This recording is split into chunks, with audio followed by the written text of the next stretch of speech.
আসসালামু আলাইকুম প্রিয় দর্শক, বিএনপি রাজনীতিটা এখন সারা দেশে কেমন চলছে এটা নিয়ে আমার মনে হয় একটু আলোচনা করা দরকার এই কারণে যে অনেকেই ইদানিং বলাবলি করেন যে বিএনপি দ্রুত নির্বাচন চাচ্ছে, কারণ তারা মনে করে যে নির্বাচনটা হলে তারা নির্বাচনে বিজয়ী হবে এবং সরকার গঠন করবে। তো যে দলটা বিজয়ী হলে সরকার গঠন করবে বলে তারা নিজেরাও মনে করে, অনেক সাধারণ মানুষও মনে করে, সেই দলটা নিয়ে কিন্তু আমার মনে হয় একটু আলোচনা হওয়া দরকার। এই অর্থে যে যারা ক্ষমতায় যাবে তারা আসলে ক্ষমতায় যাওয়ার পর কি করবে, তারা কি আমাদের ভাগ্য পাল্টে দিতে পারবে? এ কথা ঠিক।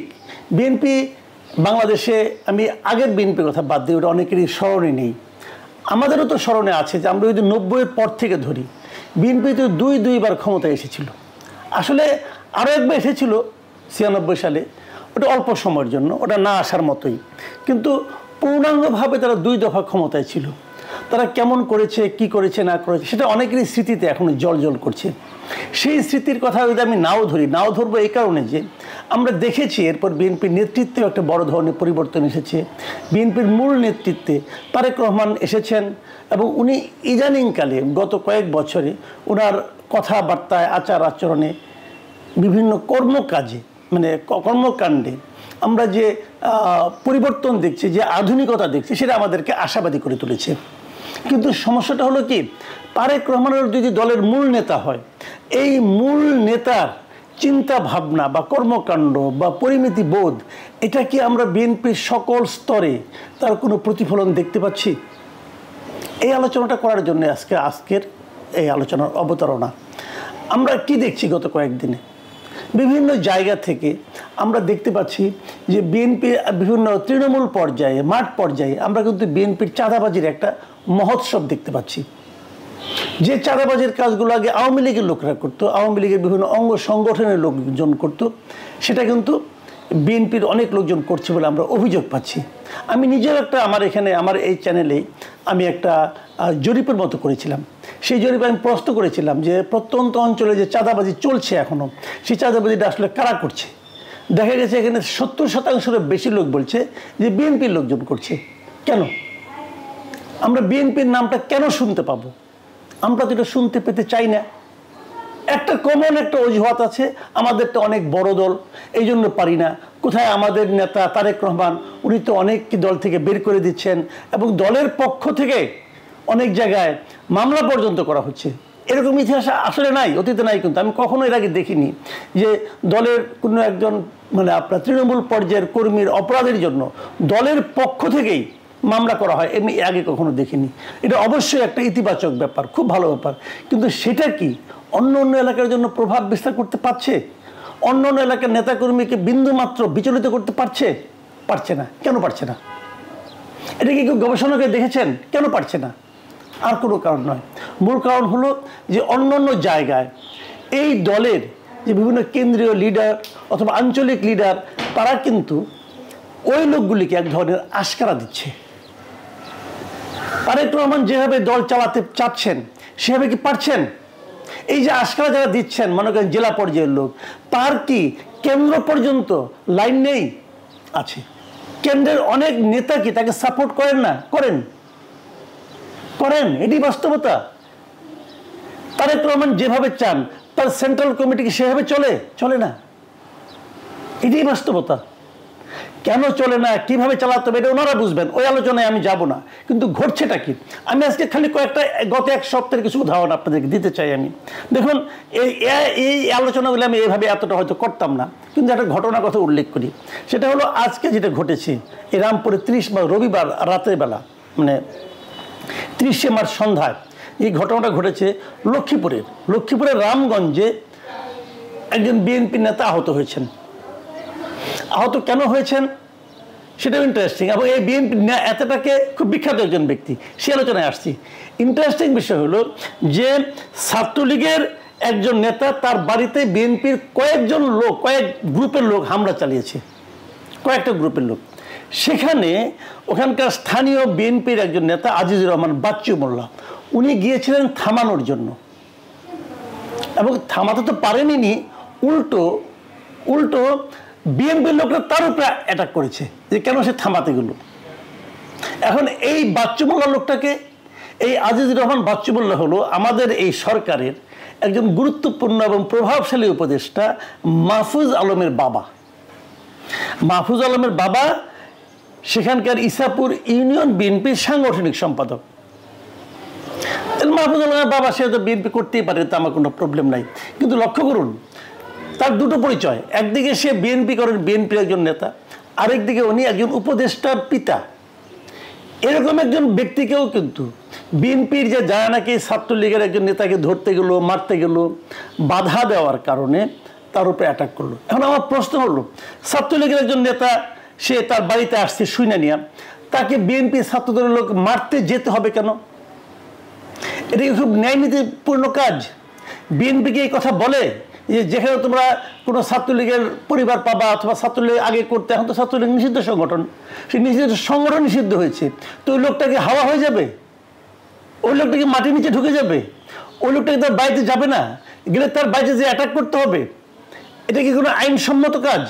বিএনপিকে এই ধরনের কাজকে সমর্থন করে না। তাকে মারার জন্য কয়েকটা গ্রুপ বিএনপি লোক ওখানে গেল, যা ওটা কি ঠিক হয়েছে? হয়নি। বাচ্চু মোল্লা সাহেব যে তাদেরকে থামাতে গেলেন, অন্যায় করেছেন? অন্যায় করেননি, উনি একটা ভালো কাজ করেছেন। তো তাকে সবাই চেনে, লোকটা বিএনপি করে, এবং তারও উপর সে মাহফুজ আলমের বাবা, সেই হিসাবে তো একটা গুরুত্ব পায়। তো সেই লোকটাকে আপনারা ছাড় দিলেন না, তাকে মারলেন, মেরে আহত করলেন, তাকে হাসপাতালে যেতে হলো। এটা কি বিএনপি রাজনীতি? আমার তো মনে হয় না। আমি ইদানিং তারেক রহমান সাহেবের যে সমস্ত কথাবার্তা শুনি, তার সঙ্গে তো এই রাজনীতির কোনো মিল নেই। তাহলে কেন হলো? আমি একটা ঘটনা উল্লেখ করলাম এই কারণে যে এই ঘটনার পরিপ্রেক্ষিতে আরেকটা ঘটনা আছে, এটা একটু পরে বলি। তার আগে আমি বিএনপির আরও দু একটা কথা বলি। দেখুন, আমি এই সপ্তাহের মধ্যে বিএনপির আরও দু একটা ঘটনার মানে তাদের মধ্যে অন্তর্কলহ কোথায় যে দাঁড়িয়েছে যে বলি। যেমন ধরেন, ঈদের আগের রাতে মৌলভীবাজারের শ্রীমঙ্গলে একটা টমটম পার্কিংকে কেন্দ্র করে বিএনপির দুই গ্রুপের মধ্যে সংঘর্ষ হয়েছে, এবং সেই সংঘর্ষের কারণে সেখানে যৌথ বাহিনী গিয়েছে, যে মানে গোলাগুলি হয়েছে, সারা রাত চলেছে গোলাগুলি। তারপরে যৌথ বাহিনী সেখানকার সাবেক মেয়র, বিএনপি নেতা মহসিন মিয়া মধুসহ 14 জনকে আটক করেছে। কার সঙ্গে মারামারি হয়েছিল? বিএনপির আরেকটা গ্রুপের সঙ্গে। কেন ভাই? ঘটনাটা কি? আইন আপনারা নিজের হাতে তুলে নিচ্ছেন কেন? এটা কি চাঁদাবাজিকে কেন্দ্র করে? ইয়েস, চাঁদাবাজিকে কেন্দ্র করে, প্রভাব বিস্তারকে কেন্দ্র করে। প্রভাব বিস্তার করতে হবে কেন? আপনারা কি ক্ষমতায় আছেন? আর ক্ষমতা থাকলেই বা প্রভাব বিস্তার করতে হবে কেন? তো আপনারা আপনার ক্ষমতায় এসে গেছেন এরকম ভাবছেন? আপনারা এই ধরনের কাজ যত বেশি ঘটাবেন, মনে রাখবেন ক্ষমতা আপনাদের থেকে ততটা দূরে সরে যেতে থাকবে। এই কথাটা মাথায় রাখবেন। এদেশের মানুষ সব পারে। এদেশের মানুষ আপনাদেরকে মাথায় তুলে নিয়ে আসতে পারে, আবার পায়ের নিচেও ফেলে দিতে পারে। দয়া করে এটা মাথায় রাখবেন। ক্ষমতা এখন আসেন নাই ভাই। আবার দেখুন, আরেকটা ঘটনা বলি, এটা এই সপ্তাহের ঘটনা। শিরোনামটা কি? প্রথম হলো শিরোনামটা আমি পড়ি। সংঘর্ষ ও খুনের পর মিরসরাই বিএনপির 3 কমিটির কার্যক্রম স্থগিত। এটা প্রথম আলো রিপোর্ট। এর ঘটনা কি হয়েছে? মিরসরাই উপজেলা, মিরসরাই পৌরসভা ও বড়িয়াহাট পৌরসভা, এই 3টা জায়গায় বিএনপির পক্ষ থেকে একটা আহ্বায়ক কমিটি দেওয়া হয়েছিল। সেই কমিটি ঠিকঠাক মতো হয় নাই, পদবঞ্চিতরা এই অভিযোগ তুলে সেখানে মারামারি, হোড়াহড়ি, রাস্তা বন্ধ, মানে একটা ভয়ঙ্কর পুরো এলাকায় একটা তাণ্ডব তৈরি করেছে। বিএনপি একটা পলিটিক্যাল পার্টি, তাদের মধ্যে কি হয়েছে না হয়েছে, কমিটি ঠিকঠাক মতো হয় নাই, এই জন্য সাধারণ মানুষ কেন ভোগান্তির শিকার হবে? আমি বিএনপির কেন্দ্রীয় নেতৃত্বের কাছে এই প্রশ্ন করতে চাই, আপনারা জবাব দিন। আপনাদের ঘরের সমস্যা, সেই ঘরের সমস্যার জন্য পুরো এলাকার লোক কেন ক্ষতিগ্রস্ত হবে? জবাব দিতে পারবেন? কি দল করেন আপনারা যে দলের উপর কোনো নিয়ন্ত্রণ নাই? এই দল নিয়ে বাহাদুরি করেন না। এই দল নিয়ে আপনার কতদূর যাবেন? আপনি ভাবুন, এটা নিয়ে গত কয়েকদিন ধরে চলছে, রাস্তা বন্ধ করে দেওয়া হচ্ছে, মারামারি করা হচ্ছে, যানবাহন বন্ধ হয়ে যাচ্ছে। কেন? এই অধিকার আপনাদের কে দিয়েছে? ঘরের সমস্যা ঘরে মেটান। কেন হয় এরকম? এই কারণে হয় যে আহ্বায়ক কমিটি যেটা করা হয়েছে, মার খেয়ে করা হয়েছে, পরিষ্কার কথা। কারণ বিদ্রোহীরা যদি এত পাওয়ারফুল হয়, তখন বুঝতে হবে ঝামেলা আছে। আগেরটাও মাল খেয়ে করা হয়েছে, আবার নতুন যে কমিটি করা হবে সেখানেও মাল খেয়ে করা হবে। কে মাল খায়? সেই মালের ভাগ সেন্ট্রাল কমিটি পর্যন্ত ওঠে। আমি দায়িত্ব নিয়ে বলছি, প্রত্যেকেরই ভাই আছে, জেলা কমিটি থেকে শুরু করে সেন্ট্রাল কমিটি পর্যন্ত ভাই আছে। এই অমুক ভাইয়ের রাজনীতি করে, সে অমুক ভাইয়ের লবি করে, এগুলি হয় রে ভাই, এইগুলি ছাড়তে হবে। তারেক রহমান কি বলে শুনেন, আমি মনে করি তারেক রহমান উচিত হবে, উনি সব জানেন, ওনার উচিত হবে কোন ভাই কোন লাইন মেনটেন করতেছে এই ভাইদের দু একটাকে সরান। আপনি চাইলেই পারবেন, সরিয়ে দেন জাস্ট। কে কত বড় নেতা ছিল, কত বছর আগে কি করছিল, ওগুলি বহুত দেখা আছে। এগুলো দিয়ে চলবে না, নতুন লোককে আনেন, নতুন লোককে দায়িত্ব দেন, যারা নাকি আদর্শিক রাজনীতি করে তাদেরকে দায়িত্ব দেন। দেখুন আমি আরেকটা ঘটনা বলি, এটা দুদিন আগে 27শে মার্চের ঘটনা। এটাও চট্টগ্রামের ডবল মুরিং থানার মিস্ত্রিপাড়া। এখানে কি হয়েছিল, ইফতার বিতরণীকে কেন্দ্র করে চট্টগ্রাম নগরের বিএনপির দুই পক্ষের মধ্যে সংঘর্ষ, 6 জন আহত। আচ্ছা, এই সংঘর্ষটা কি ঘরের মধ্যে হয়েছিল? ঘরের মধ্যে হয় নাই, ওপেন রাস্তাঘাটে হয়েছে। এতে মানুষের ক্ষতি হয় নাই? দল সম্পর্কে মানুষের মনে ধারণা কি দাঁড়াইছে? এগুলি মাথায় রাখেন। আপনারা মারামারি করবেন, আর একজন দেখবেন যে মাঝখান থেকে ঠিকই হালুয়া রুটি নিয়ে নেবে। যখন চলে যাবে না তখন বুঝবেন। এত নিশ্চিত হয়েন না। 91 সালেও কিন্তু আওয়ামী লীগ খুব নিশ্চিত ছিল যে তারা ক্ষমতায় আসবে। আমি মনে করি এখনো সময় আছে, আপনারা সতর্ক হন।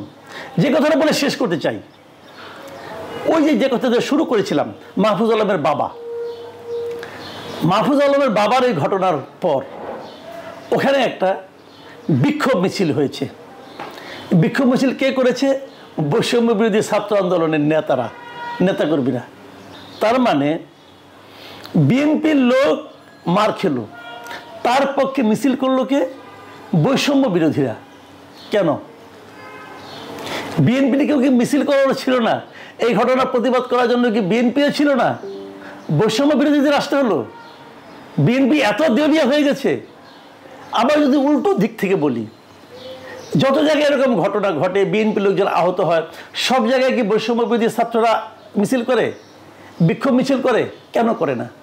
তাহলে বিএনপির এই নেতাকে বৈষম্য বিরোধী ছাত্ররা এত আপন মনে করলো কেন? এটা কি মাহফুজ আলমের পিতা হিসেবে? মাহফুজ আলম তো বৈষম্য বিরোধীর সঙ্গে এখন আর নাই, সে তো সরকারের পার্ট। তাহলে বৈষম্য বিরোধী ছাত্র আন্দোলন কি সরকারের পার্ট?